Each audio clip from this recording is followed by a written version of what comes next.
Subscribe to our channel and press the bell icon to never miss an update. Hello and welcome to another episode of News from the World of MBA. In today's episode, I'll discuss some very important updates from the world of management education. I'll talk about the official CAT mock test that was released and what conclusions one can and cannot draw from it. And I'll also talk about IIFT's official exam notification and selection criteria. But before that, I'll talk about a very big headline from the past week around summer placements at two of India's top ranked business schools. So let's dive in.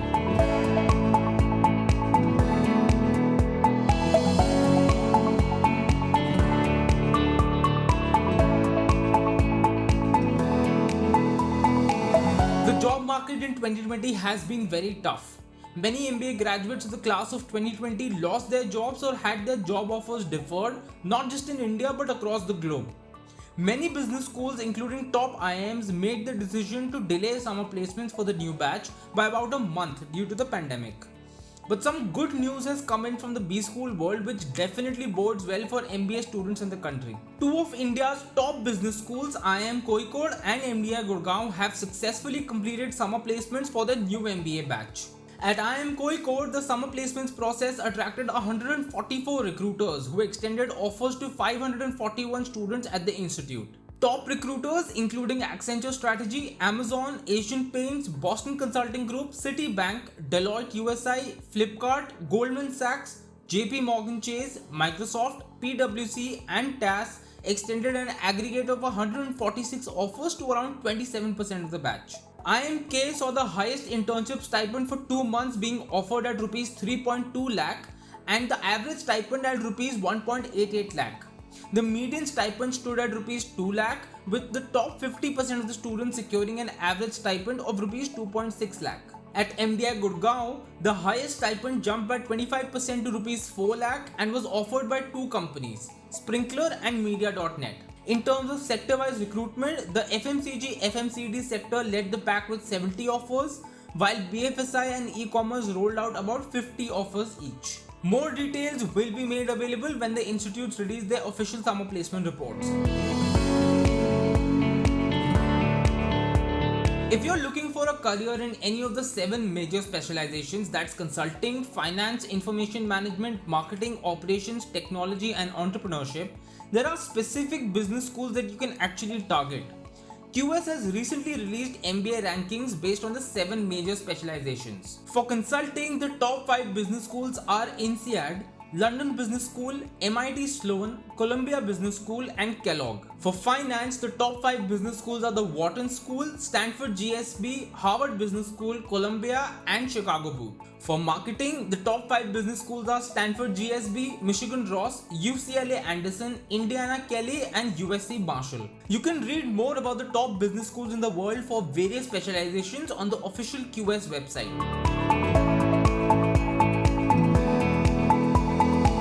International MBA programs, especially those in Europe and Canada, are seeing an increase in interest from prospective students who want to stay closer to home. They're also seeing interest from students in Asia and Latin America increasingly turned off to studying in the US. Fueling the increase are COVID-19 travel restrictions, higher tuition costs in the US, and an American political climate marked by increased US-China tensions and shifting immigration policies. MBA programs in the US already were struggling to lure foreign students in recent years, including a 14% drop a year ago. The international student population at many top-ranked business schools has also seen a decline. At the University of Pennsylvania's Wharton School, the population of international students declined from 30% for the 2021 class to 19% for the 2022 class, and from 27% to 18% at the University of Michigan. While interest in online US MBA programs has grown this year, a recent survey of prospective students by GMAC said international candidates are still more likely to consider pursuing an in-person MBA closer to their home compared with online learning. By the way, now that Joe Biden has become the president-elect of the US, what do you think will be the impact on the intake of international students at the top American business schools? Do you think the US will be more inviting of foreign students, or do you think the status quo will remain unchanged? Let me know what you think in the comments. If you're a CAT aspirant, you're already aware that the CAT paper pattern has changed. with the paper becoming a 2-hour test instead of a 3-hour test in 2020. After this change was announced, many CAT aspirants were eager to know more about the actual paper pattern and a section-wise breakup of the questions. Many expected this information to be released in the official CAT mock test, however, this didn't happen. The official CAT mock test was released recently on the CAT 2020 website, however, it made no mention of a section-wise breakup of questions. So based on the official mock test, here's what you can and cannot conclude. So what you can conclude is that the general paper pattern and sequence of sections remains the same and the time duration will be 40 minutes per section.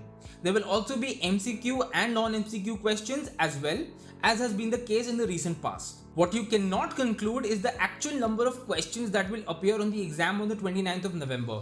Coaching centers are experimenting with the number of questions in their mock series, giving about 60 questions up to 75 to 80 questions. So that should help you get accustomed to a number of variations in the paper pattern. What you also cannot conclude is how difficult the paper will be just because IIM Indore is the official convener of the exam. IIFT's official exam notification and selection criteria have been released. The National Testing Agency or NTA, the conducting body for IIFT, has announced that the exam will be conducted on the 24th of January in 2021. The exam will be a computer-based test and interested candidates can register for the exam from 6 November 2020 till 20th December 2020. IIFT's official selection criteria for admission to the MBA IB batch of 2023 have also been released on the institute's website in much more detail than ever before. IIFT will follow a 2-stage process to select candidates for the MBA IB program.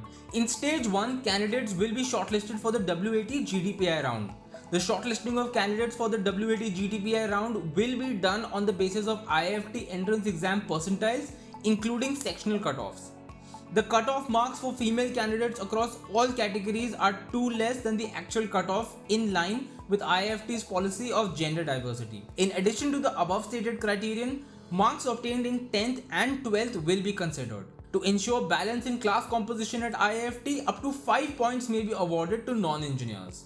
In stage 2, candidates will go through the WAT GDPI process and will be shortlisted based on their IIFT scores, academic consistency, academic diversity, gender diversity and work experience. You can read the complete IIFT selection criteria in detail on Inside IIM using the link in the description of this video. That's all for today. I'll see you very soon with more updates from the world of MBA and business. Hi guys, Inside IIM has come up with an exciting new one-on-one mentorship product where you get to interact with superstar managers from different businesses, different functions. You can ask them everything around your career, your education, your future success. If you are interested, the link is in the description below. Thanks.